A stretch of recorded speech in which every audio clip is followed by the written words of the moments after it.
All right. We are here. Welcome to Magic Without Fears, Hermetic podcast, bro. We're here with River, the Nemeton. Yeah, glad to be here. Thanks for having me on. Yeah, and we also doing a little video thing because you have such a nice background behind you. I thought you might have to dial in through the phone, but yeah. So what's up? How are you doing? Where you're in the States somewhere? Yeah, I'm in the States. I'm actually right here in the South, just east of Texas in Louisiana. Oh, right in Yeah, the pathway. yeah, I'm next to the with the hurricane and everything. Yeah, Were you, yeah, that it was neck of the bad. woods? Yeah, Yeah, it was bad. Power was out for 8 days over here. It's worse in really. other areas, but yeah, it was out for about 8 days. I ended up going to the beach in Alabama to get away from it. Hung out at a Wow. condo. Yeah. Now, as you were just demonstrating to me offline, you have slightly some technical skills that were impressive to me, and made me feel my age a bit too much. And I appreciate for you showing me those little technical skills. Maybe as a result of them, we'll be doing this podcast every interview live, which is my real desire. But as a magical person, I'm guessing you have the ability to disconnect and not lose your mind. I feel targeted directly about this. Yeah, I do have an ability to disconnect rather well. I had a very specific situation go on recently. It was to me specifically, mostly dealing with the Enochian stuff that I just wasn't set up for. Also, general life things. You know what I mean? Not all of it's magically related. Just general life stuff. A little bit of occult spin. And yeah, I didn't really lose my stuff, but I was in a very strange emotional mental state that was making it hard for me to see like a few doing this. But of course, obviously, that's absurd. The real insanity is thinking that I'm not going to make videos because I mean, man, I've been making videos for years now. It's like all I do. Yeah, I mean, I work, but I've noticed you have like 1,000 followers on YouTube, something like that. Am I 13,000, right? right? Oh, 13,000, right? 13,000. That's right. You're a fucking little occult influencer. No, I don't want to be an influencer. I, No? I don't want to be an influencer. What I worry if about your that. generation of people who have these massive followings don't want to be influencers but find themselves in the de facto roles of influencers for the very community that they want to help? But if they abdicate that responsibility, what does that say for the community and the loss of potential that you guys could serve I'll tell us you old what. people who don't know how OBE works? I'll tell you what'll happen. There are people out there who want to be occult influencers. There's plenty of them. They find interest in these things. They want to be special. It more of the popularity persona situation, the cult of personality type of thing. Considering that, you ask a very good question. Well, what if, especially if I deny the possibility of having some swing in occult spaces, uh, then that just gives the room for someone else to do it, which is in a weird way a denial of responsibility. It'll be thrown at me at some point or another, I'm sure. At least the position of where I have to say something. And I have said things before, particularly on like the closed aspects of the Kabbalah, right? That was a big thing for a while on the internet. Is Kabbalah closed? All this jazz and mumbo jumbo. Mostly because it falls into like political discussion nowadays, which of course I'm of the mindset that Kabbalah is not closed. In fact, a variety of the Rabbanan, even from the 1800s, would absolutely agree with that. So it's one of those things, I feel like there are points where it's proper for me to state my opinion on something, but because I'm so centralized in a specific space, I don't often need to share my opinion on things. And I feel like the influencer concept is a person who typically just tries to sling their opinions around and make comments and quips and statements, even if they're not relevant. I guess that's why I'm weird about the influencer terminology. Do I have an influence though anyway? I mean, of course, right? We all do. Well, some more than others. Some 14,000 subscribers more than others. 13,000. 13,000. Well, after Yeah. this, it'll be 14 since all 5 of my listeners will subscribe. And I know math good, so you'll get to that 14,000 K. Yeah. Well, I just like to I like to hang out and talk occultism, you know. I've had the privilege of getting to do little discussions like this with other like esotericists and esoterically minded people, magically minded people. And it's always like so awesome, you know, to just kind of like bounce ideas back and forth or just discuss like the general things, because I think community is a big part of esotericism anyway. I mean, what is magic and all these things without the human element? And the human element really demands like a bit of social engagement, you know, a little bit of tethering, so to say. So I think there's a lot of power in, you know, this kind of talking discussion dynamic, very similar to like mouth to ear learning and stuff like that. I think there's a lot to that. Yeah.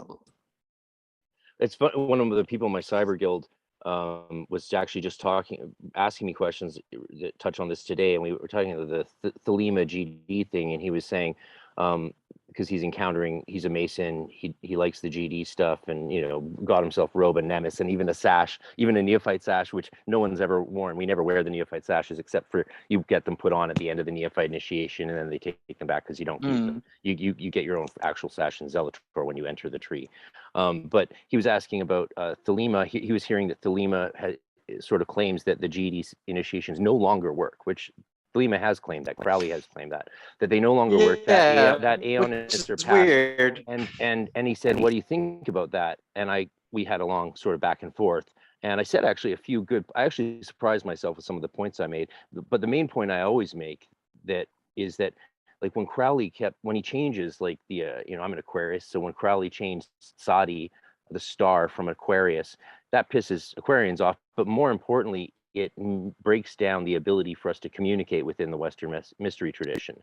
So if you personalize everything, you can do that. You can make everything your own way and do it your own way, but what you lose is the ability to communicate with other people.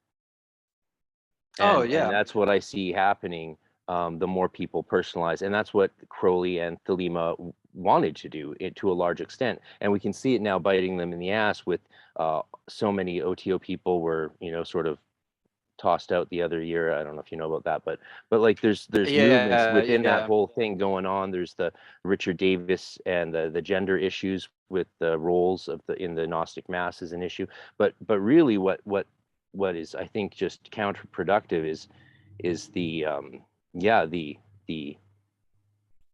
the tweaking of systems just enough so that we don't have common ground to work with each other. And it's Right. interesting because there's an Argentia Mastrum initiate here in Vancouver who I've known for a couple of years, and we're doing work together now with other magicians here now that we're legally allowed to a little bit. We're locking down again, of course, hardcore in very Yeah. soon. It's on the 13th. And it's interesting to work with an AA guy because they definitely still acknowledge the GD, but see it as an outer order to their system, which is weird because they see it as the outer of their order, but they don't actually understand it. I mean, you might come across the odd AA adept who does understand the GD system on its own terms, but that would be extremely rare, extremely Right. rare. And all of this has already been talked about quite intelligently by Marco Visconti. He's really, covered the bases.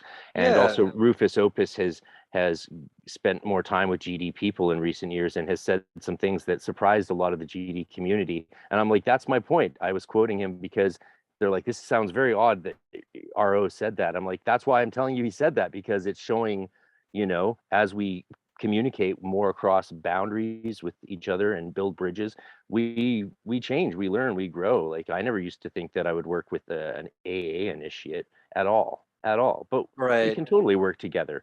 But we're also noticing the areas in which there's a major disconnect.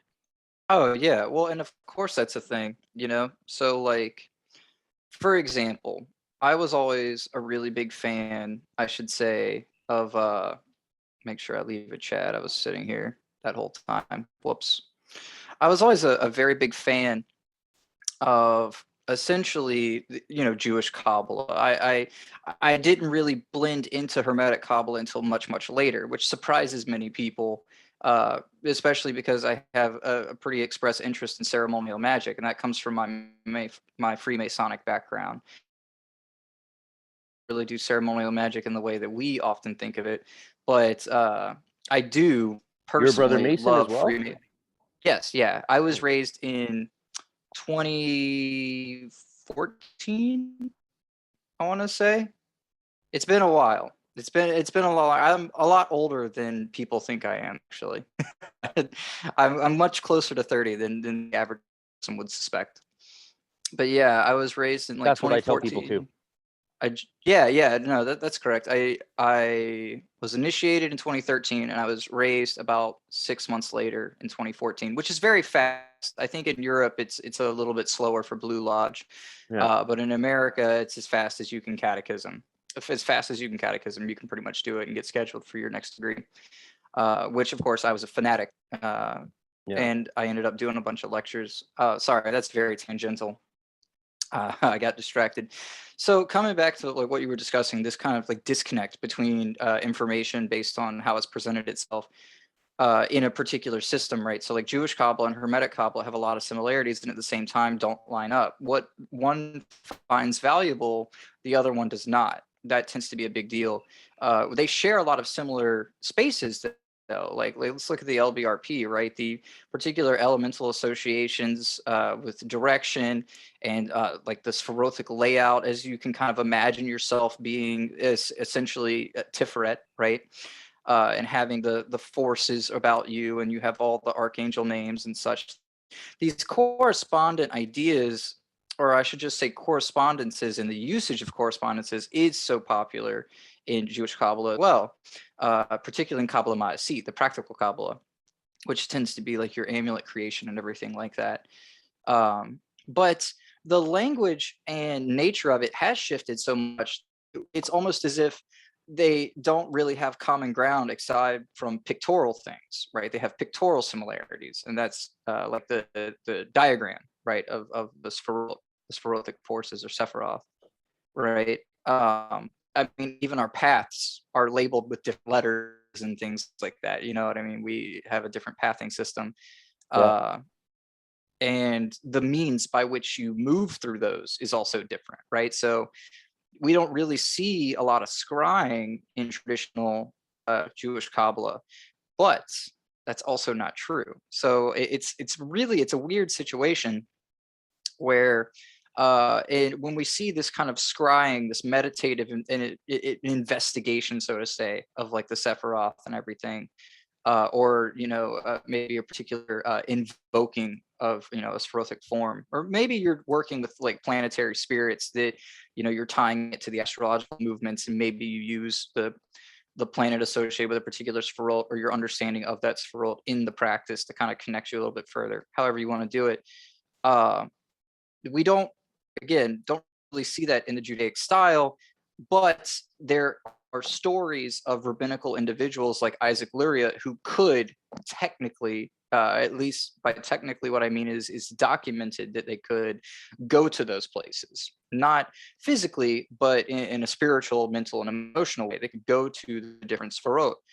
I don't believe we would see this nearly as popular until the advent of someone like Eliphas Levi, right? I believe Eliphas is like a granddaddy of a lot of what we do today. His ritual and high magic is so fundamental. It's really, really amazing. I actually love that book. I think a lot of people read it and don't care for it too much, but like there's a lot in there that you wouldn't even recognize if you weren't at least a little knowledgeable about Jewish Kabbalah, which is like he mentions the flipping of the Tetragrammaton, right? Flipping it backwards, and there's like a great secret there. There is a secret there, but you have to be able to read it to know what it is. Or he uses the hand sign of the Kohen Gadol, right? So like that's a thing, and he has all the writings and inscription and everything, like with all of its relevances and correspondences. So there is common ground, because Hermetic Kabbalah comes from Christian Kabbalah, and Christian Kabbalah comes from Jewish Kabbalah around the 1600s or so, if I remember the date correctly, out in the Mediterranean, like towards Sicily and Italy. So like we have common space, but yeah, you're right. As time goes on, every hand and mind that touches a system alters it ever so slightly. I think that's the way that I like to put it.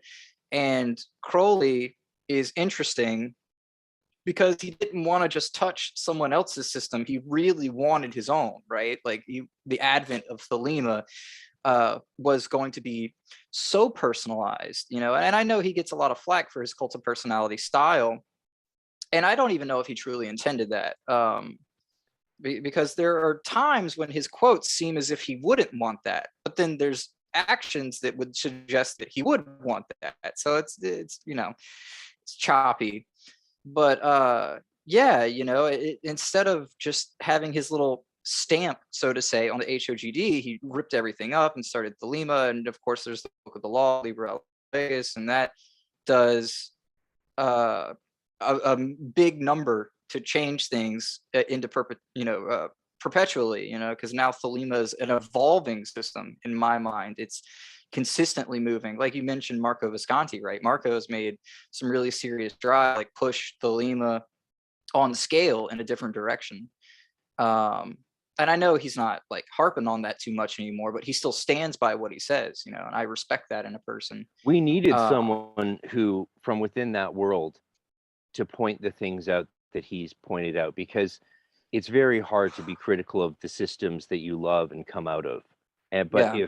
if no one does that at any point, then it's very hard for the rest of us to sort of see what the critical issues are. And that, I think, is really important for magicians, is to find out and locate what the critical issues are, because that's where we can really make progress, right? Like, it's not the aspects of Enochian magic that we all understand and all do that we can really evolve or develop. It's the areas where there's ambiguity and disagreement. That's the areas where we can really, like, you know, for example, the debate within the Heptarchia Mystica of the tasks and duties of the kings and princes, right? Leach did a big reshuffle in an article about that, though it's not in his books. It's just in this article that is somewhat complicated if you don't, well, you can't read it if you don't have a good understanding of the system already. But there's a debate between then him and Stenwick about those duties, and that to me is very interesting to note out for people, because that's an area where I think there can be more work made. You know, the ambiguities are the areas worth exploring.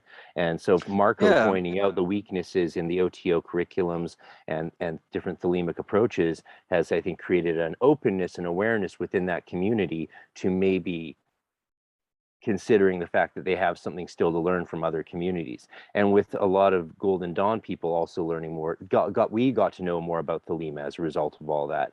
And I was one of the, I used to have to turn people down to join Temple Tahuti because they were Thelemic or in the OTO. And you know, and we didn't have enough knowledge back then to realize that we might be making a mistake. Right. Well, You know, we didn't understand it's a lifelong fraternity and a religion. We saw it as a competing magical order because many people portrayed it as that, which did a great disservice to those Thelemites and OTO members who really would have benefited and loved to go through the magical school of the Golden Dawn and go through those 5, 6, or 7 grades, whatever they feel called to go through, and take that with them into their practice.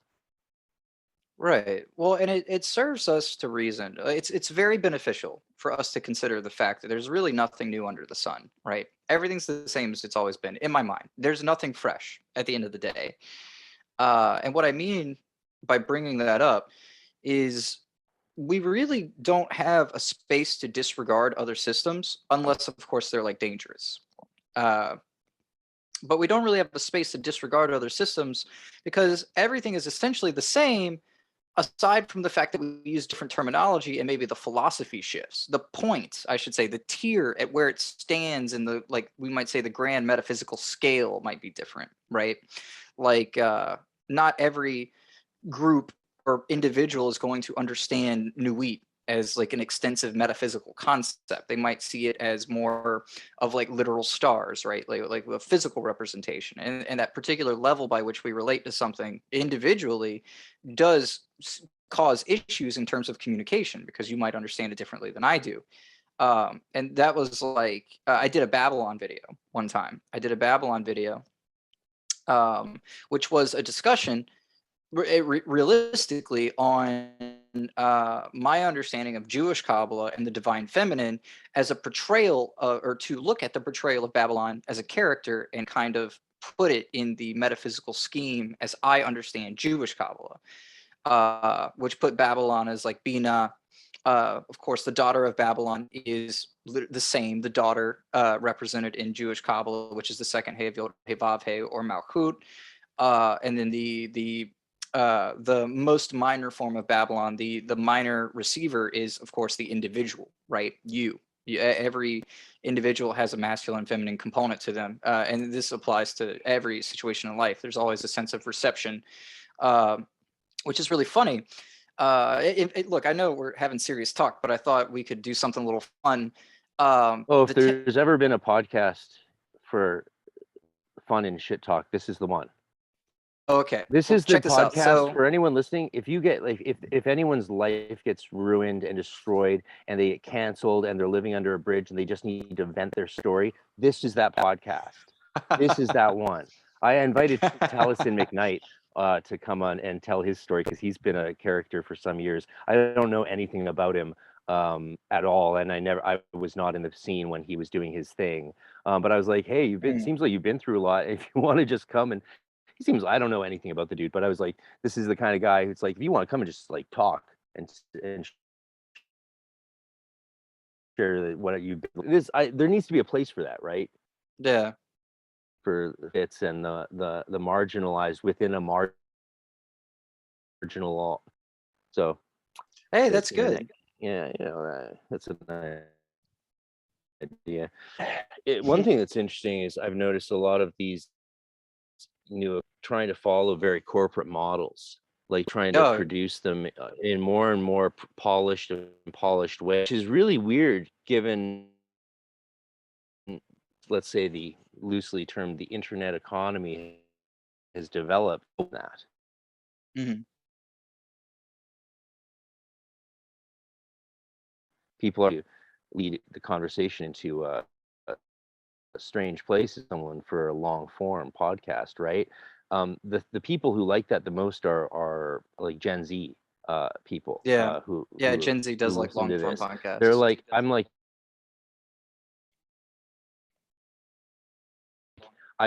was open to changing things, and I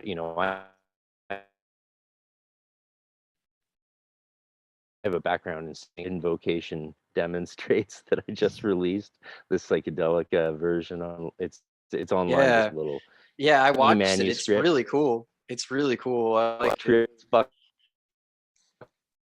Yeah. Fucking weird. Like if you really focused on that, if you take some much work and then just put on some good headphones and listen to it, I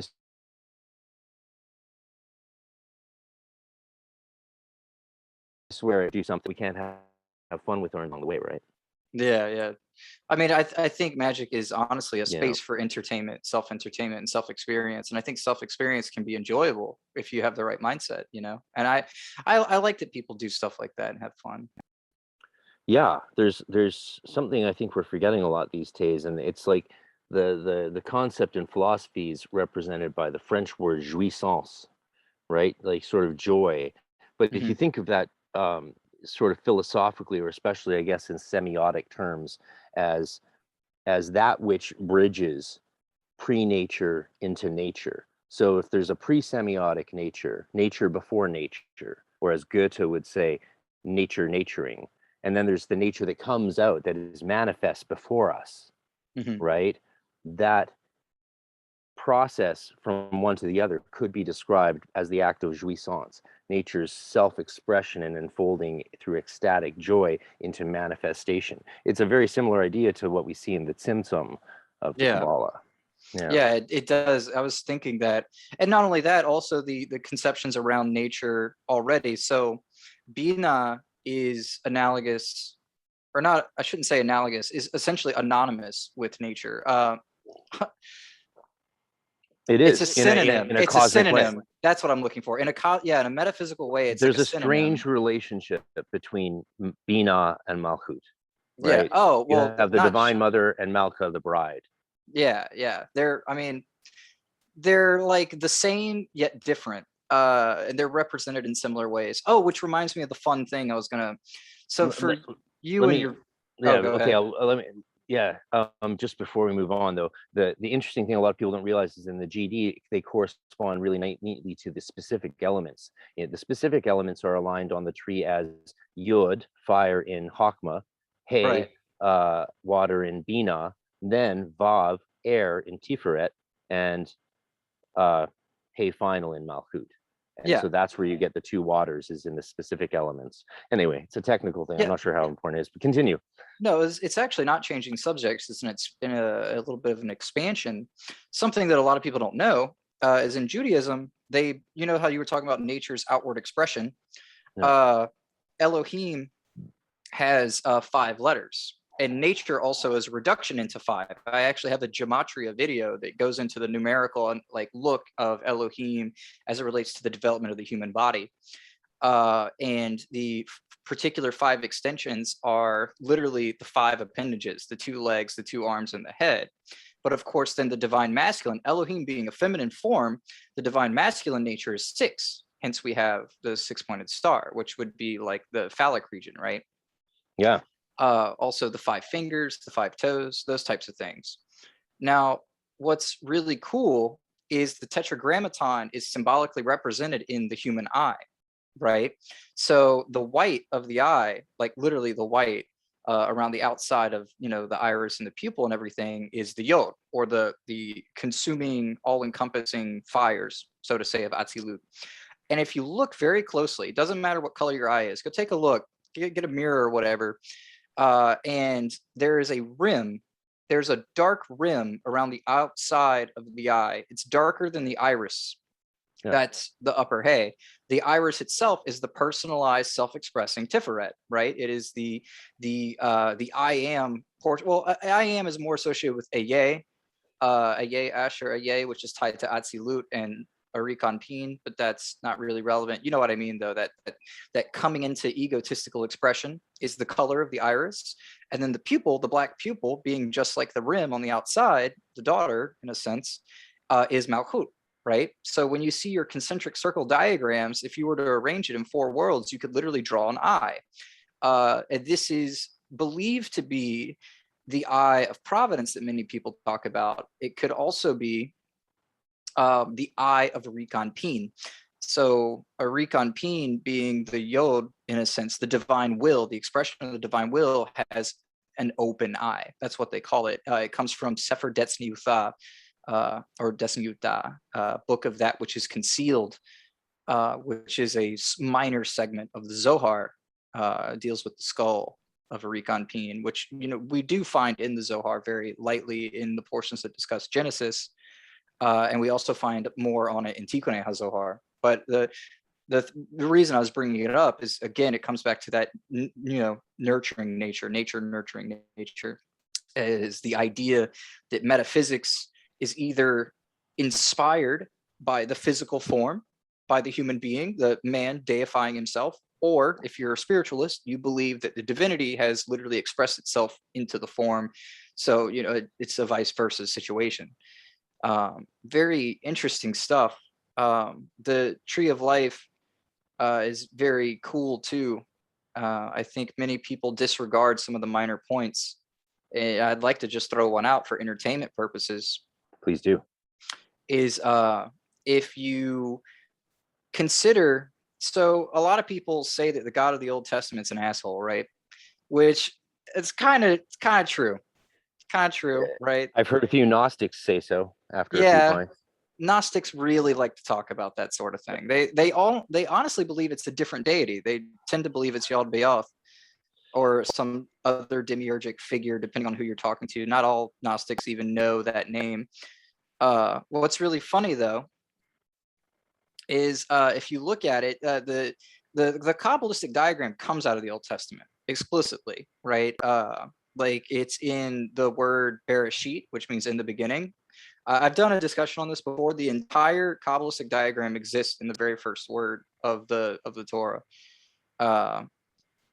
And another thing that's kind of entertaining about this, the reason that I really want to bring this up is because this divinity chooses, so to say, because we have to assume, if we're looking at this from perspective, we have to assume that the Torah is literally written by divine forms. Now, of course, not all Jews believe that. So don't get me confused, right? Not all Jewish people believe that. There's seculars and atheistic Jewish people. The person who's born Jewish doesn't necessarily agree with what it is that I'm saying. They disagree just like everybody else. You reminded me of how upset people get on Dr. Sledge's live streams when they keep trying to like get him talking about his magical practice, and they just can't wrap their head around the fact that not only doesn't he have one, but he doesn't really even believe in the religion that his wife is a rabbi of. And yeah, he's a practicing Jew, but he's a dialectical materialist. He's a Hegelian. He's a Hegelian, and I don't want to say of a Marxist persuasion, but he studied the results of the Hegelian dialectic in the Marx. I haven't read his doctoral dissertation. The reason being, I don't want to, but I'm reading his master's dissertation, which is on semiotics and John Dee, which is very cool. Yeah, he is very into Enochian. I like. He was actually in class in Amsterdam with my oldest friend from childhood. Really? Yeah, they were both there in the same class, along with the guy. Was it Dragon Rouge? Is that a thing? I've heard of that. That's like a thing. That guy who was also in that class in those years. I was over in the UK doing my PhD with Nicholas Goodrick Clark through the Exeter Esotericism program before he died. Wow, that's awesome. So we were all hardcore back then, but the world changed, brother. The world changed. Yeah, well, the nature of the beast is different. So here's the thing. I mean, I guess I should at least finish my original point. Is that the God of the Old Testament is not an asshole. So I'll just leave it at that. Yeah. Because the left side is the weaker side. Case closed. Things were just different back then. So another thing, to kind of talk about what you're getting into, the world has changed. Things are different now. The internet is dominating. And the thing about the nature of the internet and the nature of education, and also about popularity and things like that, information does not actually reign supreme. The human being is a very easily manipulated thing. Are you saying content isn't king? Content, unfortunately, is king, but content does not mean good content. I've noticed time and time again, there are channels out there. I found one, for example, one time. It was a blonde woman. I had only been making videos for about 2 years, and I had just gotten monetized. I had about 4,000 subscribers, almost 5 at that point. And there was this random video that popped up. It was a Kabbalah video of this blonde woman. She did a video on every single Sfarot. And I was like, oh, this can't be good. Most people don't know anything about the Sfarot specifically, not to talk about it for 20 minutes. I watched this video. It was amazing. It was absolutely wonderful. And I was just like flabbergasted, not because it was a lady or anything like that. Don't get me wrong, just because it's hard to find a video on that. It is, you know. They weren't just talking about Kabbalah, but it was a woman. Oh, you know what I mean. I'm just trying to get you in trouble. Yeah, that's okay. I'm in trouble enough already. Cancel. But the thing is, I saw this video and I was so blown away by how good it was. And I watched the whole series, and I saw that she had like a couple hundred subs. The videos had maybe like 500 views, and they were 4 years old at the time, which means now they're probably about 6 years old, almost 7 years old. And I was like, how is it that this has happened? How is it that this type of material is destroyed by some kid talking about a Wikipedia page, right? Because that does happen. I've seen literal videos on Kabbalah Ma'asit, especially like the Golem, right? The Golem of Prague. And it's literally reading the Wikipedia page, and they don't admit that. But I mean, you pull up the Wikipedia page, you listen to the video, it's the same exact thing. And that video has like 50,000 views, and everyone's like, wow, you're such a genius, you're so smart, you know so much.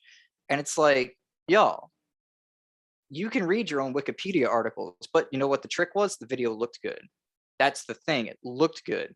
And presentation is the master of the queen, right? The divine feminine latent within every individual is very, very impressed by presentation. The receptive nature, so to say, of every individual tends to, enjoy these things.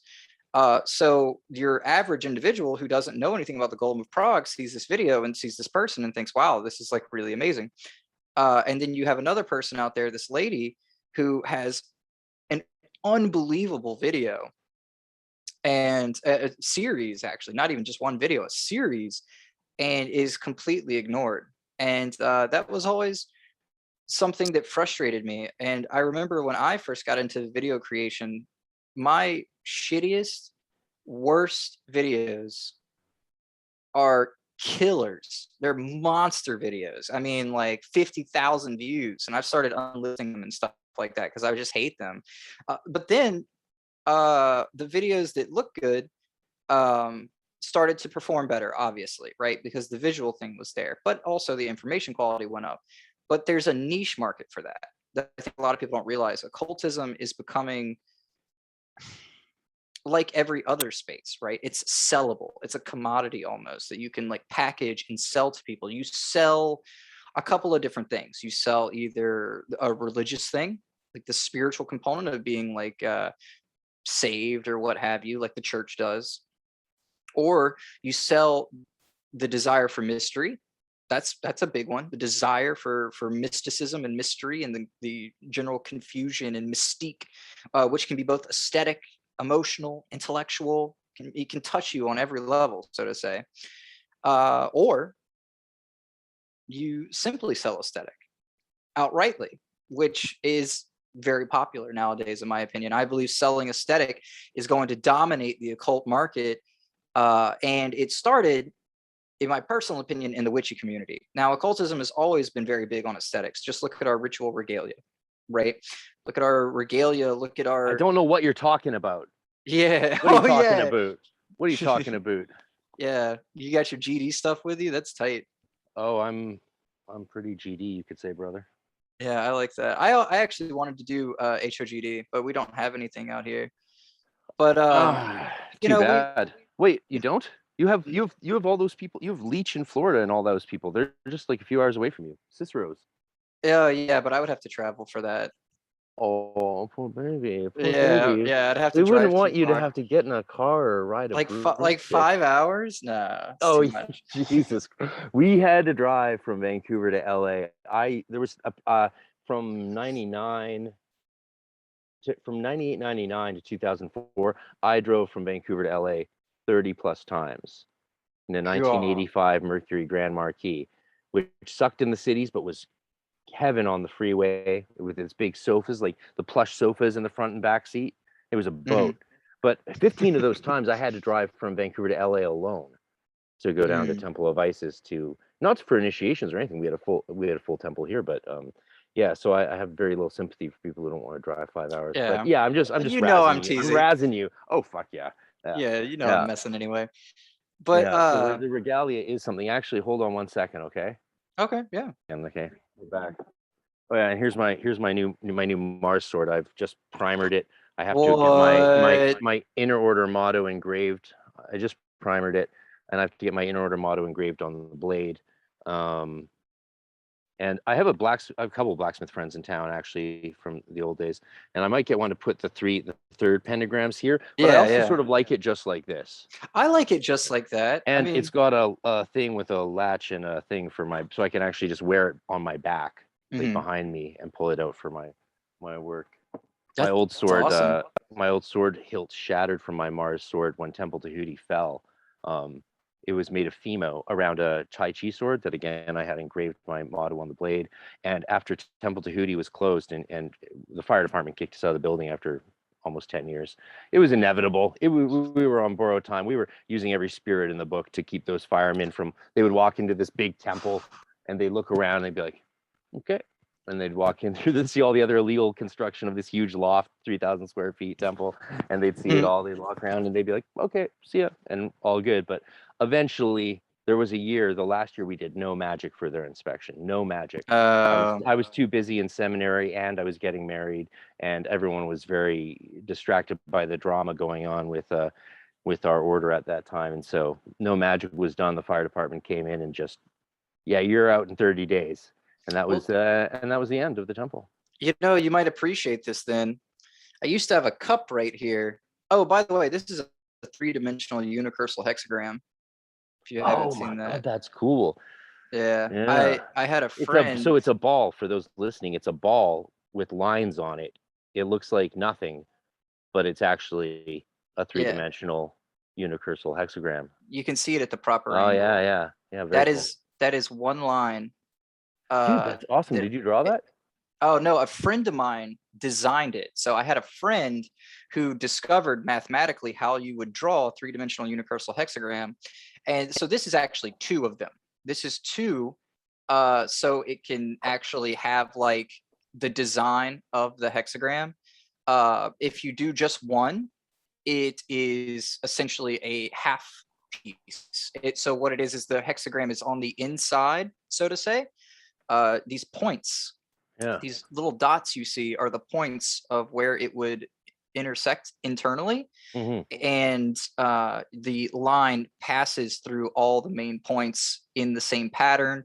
Thereby, you have a single line that represents three-dimensionally a unicursal hexagram on the outside of a spherical object. If you do two of them, you get this. And it is very, very badass. I love this thing. I just felt like showing it off. Oh, okay, never mind.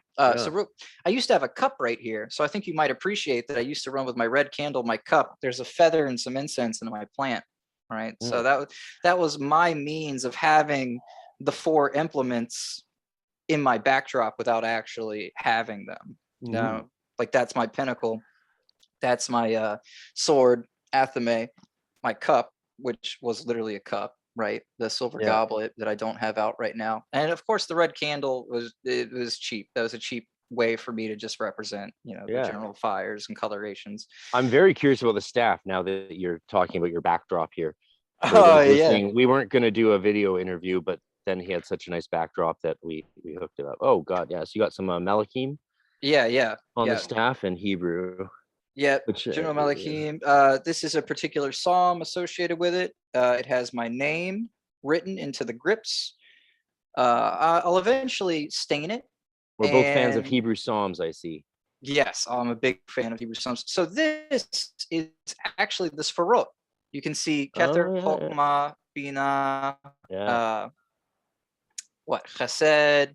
I'm trying to remember exactly where it starts. I'm pretty sure this is supposed to be Geburah.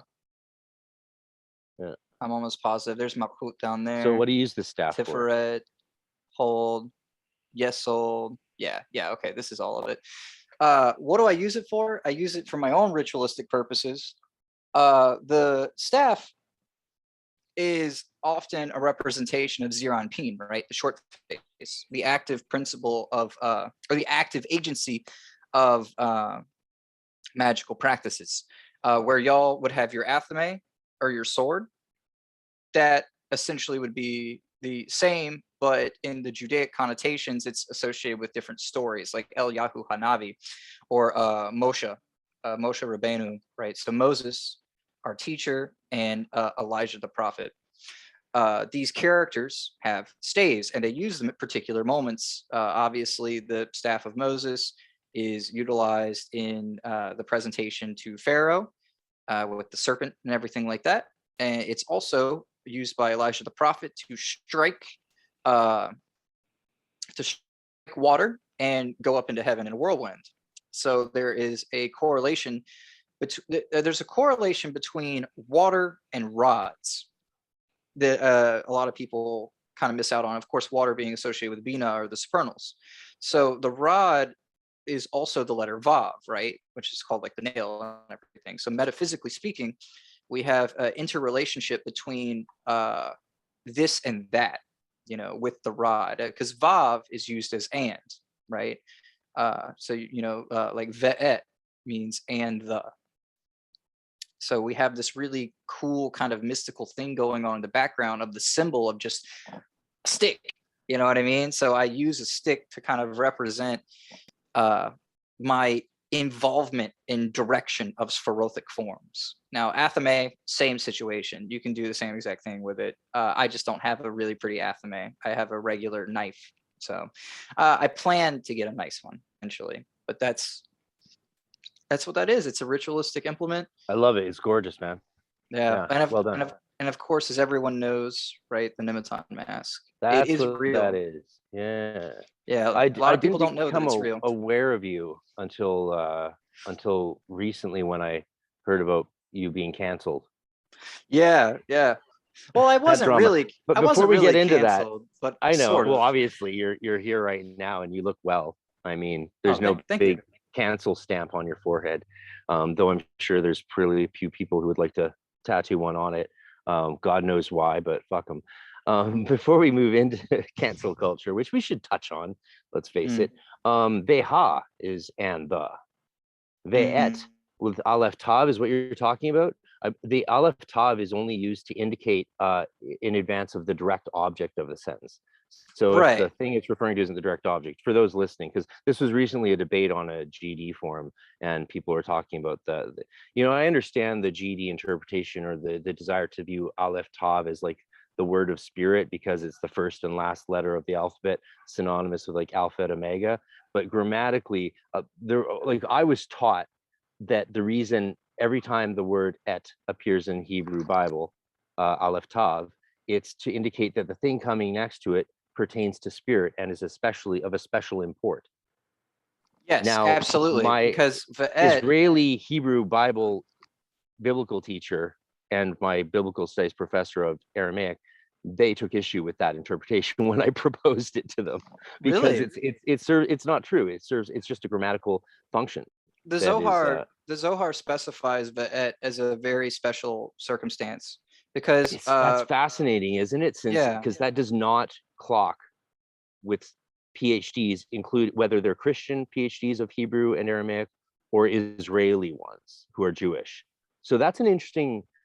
All I can speak is from my experience. That's an interesting fact, worth probably a good paper at some point. I would need to think about it because, yeah, Vaet shows up in the Zohar, I believe, for Berg translation. It's actually in the first volume, first couple of chapters. The Vaet is used to identify the particular central nature of Zerampin because you have to remember at that time they didn't have a Kabbalistic diagram in the Zohar, so they had to describe it verbally for the most part.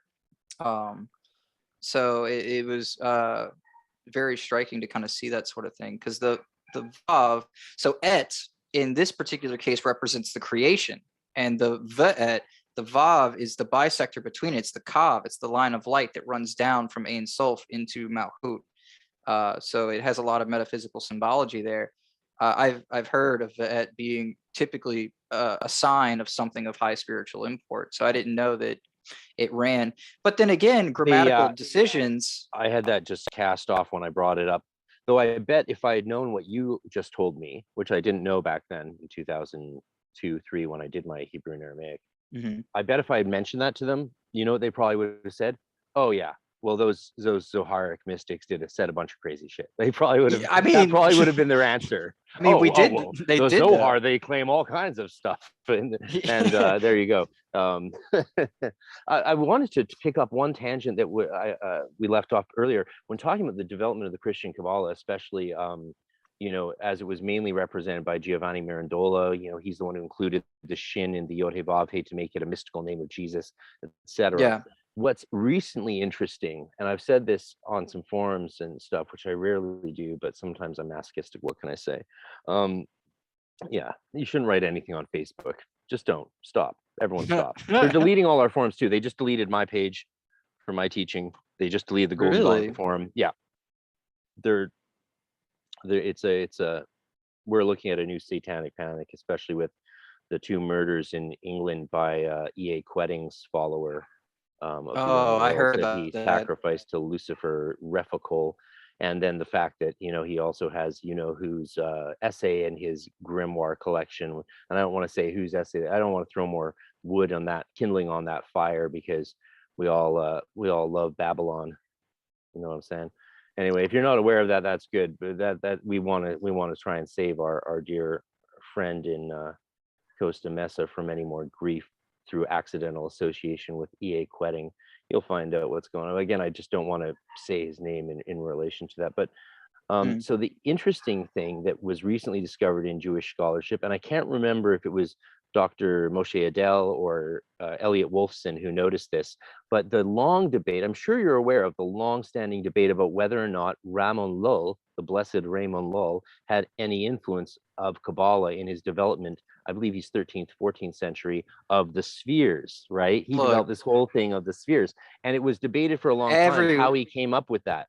And then a research paper was recently done, I believe it was Moshe Adel, and he showed that in fact, Ramon Lull, 100 or 200 years before Mirandola, was getting coached by a Kabbalist, a famous Kabbalist in Italy, who was writing him letters in Spain, and explaining Kabbalah to him. He just couldn't reference anything explicitly Jewish at that time. So we now know that Ramon Lull, the Christian, was actually the first Christian Kabbalist, and that's fascinating to me for us to realize that.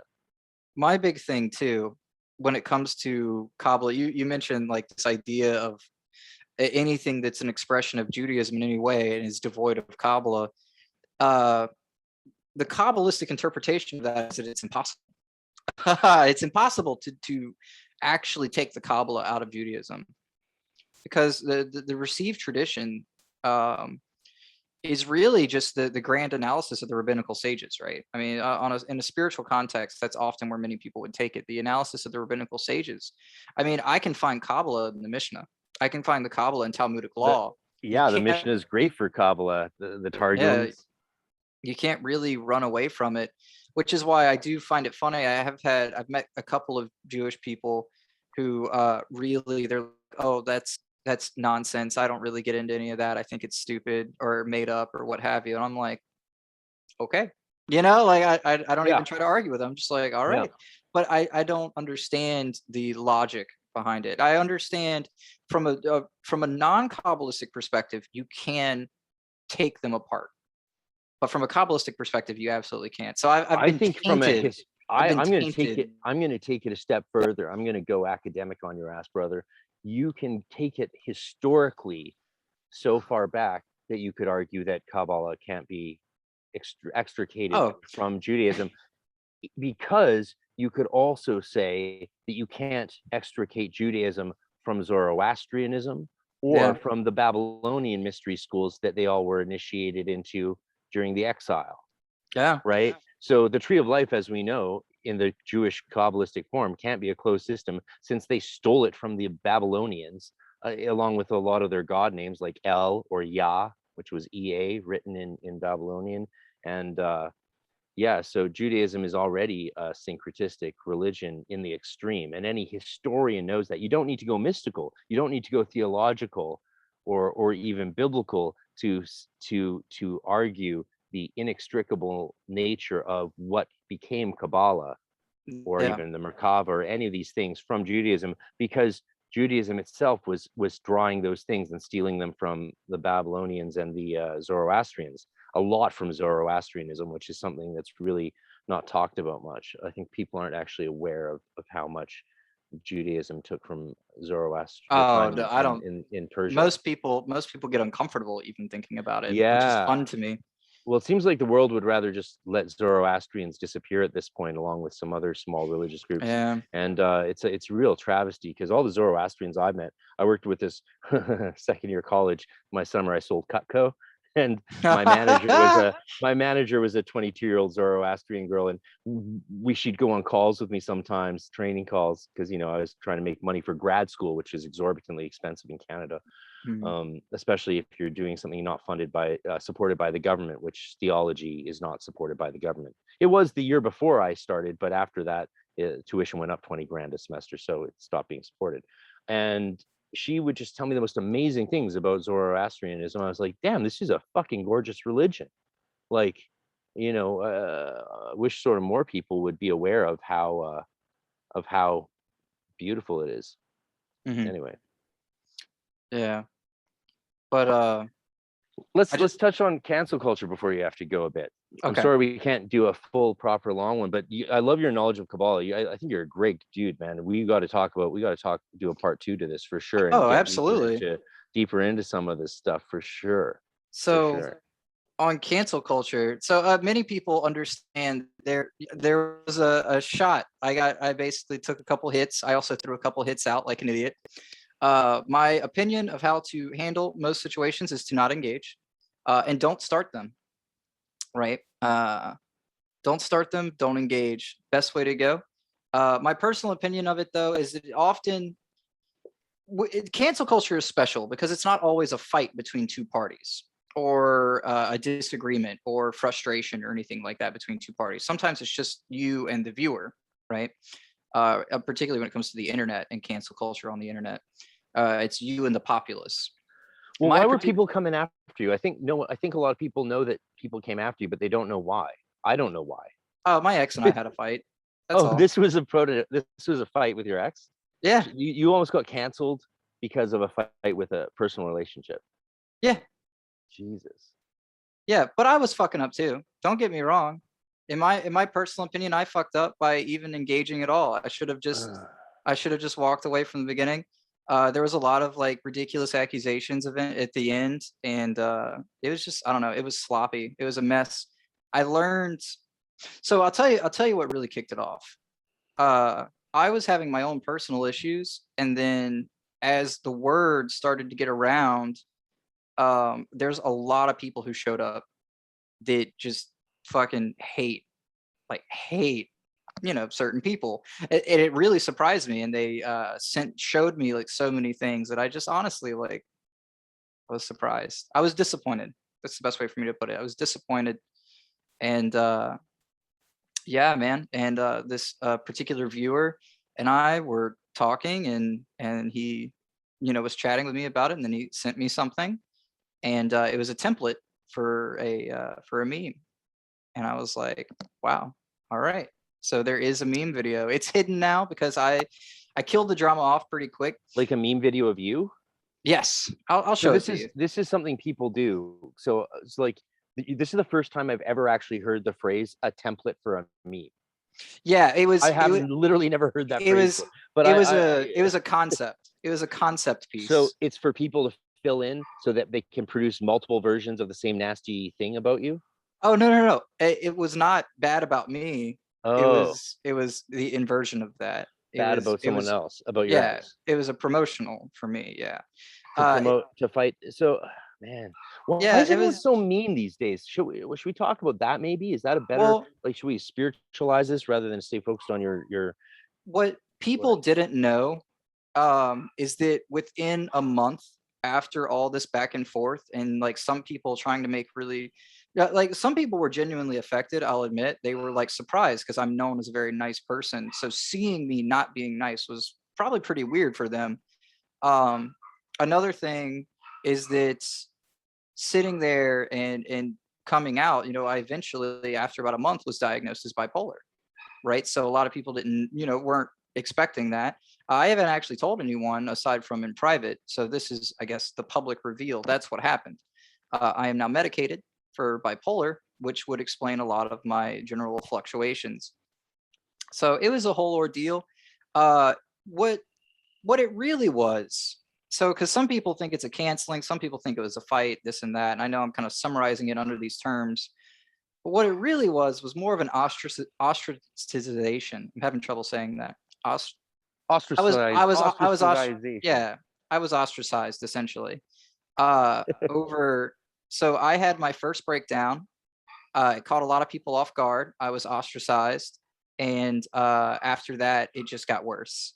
And everything was fine for a while, and then slowly but surely, people started taking like little pot shots at me. It was nothing big, people were just taking little pot shots at me.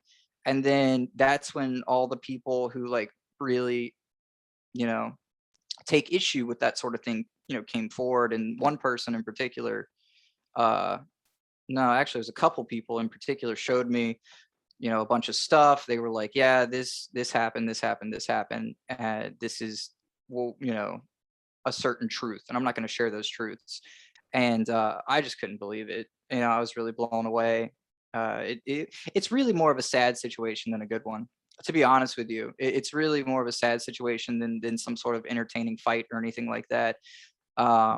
which explains, for many people who don't know, explains why I took the meme down, why I took all the stuff down. Is because at the end of the day, I'm gonna really just kind of like watch people do whatever it is that they want to do. I don't have any stake or care about the situation anymore, and I've been glad to get away from it. Um, I am not meant to be that type of individual. I don't sit in the background and pre-plan things or anything like that. I tend to speak directly from mind out. You know what I mean? Yeah. I don't really consider myself a conniving individual. So just very blunt, is basically just a bickerment. It was an issue between me and her and her circle of friends. Well, I mean, they weren't really involved, but they like to think that they were. Uh, and yeah, and canceling, the canceling was the false accusations. That was the part where it attempted. It was made to look as if it was a cancellation, which fortunately it didn't really affect me at all. I think many people saw right through it. Uh, so yeah, it was a whole Well, thing. in influencer terms, it was definitely on a numerical basis, sort of punching down, right?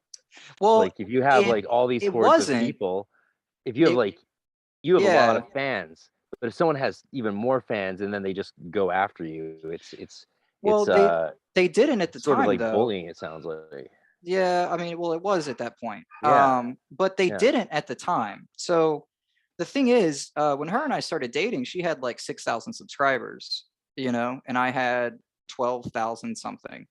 And then I got up to 13 and she started growing pretty rapidly, which was great. I mean, I yeah. took no issue with that. I was pretty happy for her. Yeah, why not? But then come to the close of that whole situation, then they passed me. Right. So they passed me after the fact. And I did take a hit because of the friend circle loss. So that was the big thing. Yeah, Now, granted, I really didn't lose anyone of quality. The vast majority of people um, who stuck around, who watch both their content and my content, essentially say they go to them for beginner material and they come to me when they want to learn something, which is great. yeah. I'm totally okay with that. That's what I tell people when they ask me what I think of Frater Xavier. Yeah. Oh gosh. But yeah, I don't. I say he's a great place to start. I don't. I mean, I haven't really listened to a lot of the stuff, but we both released a Godform thing at the same time, and people are like, "How could you just do this right after this guy did it?" I'm like, "Who's that guy?" Don't worry Yeah, about people were that. saying that, and I was Yeah, like, screw but I was that. like, I've never heard of this person.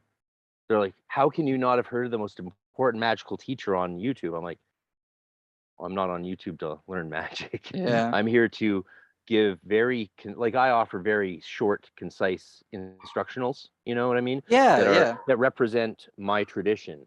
So like if you go to someone who's from a different tradition, you're going to get a very different point of view. But if you want to get like the GD perspective on this, that's done in a scholarly way, that's what I try to do. I don't say, hey, there's a lot of ways to do this, but here's my way, or here's the right one. I like to show people all the different ways of doing things. So I have a very different approach to these things. See, I really respect that because I try to do that as well. I It's try more to, helpful. It's more help, way yeah, more helpful. you want to speak to everyone on their level. Oh, that dog is going crazy. But I feel like it's good to speak to people on their level with the particular style that they're associated with. So that way you can blend them. You don't merge them together, but you show the comparisons and how each one's a little different. And it'll give them a wider understanding of the subject matter, in my opinion, which is why it's good to learn Hermetic, Judaic, even Thelemic Kabbalah. Thelemic Kabbalah and Hermetic Kabbalah are not the same, y'all. They're very, very similar, but there are some differences in philosophy that show up.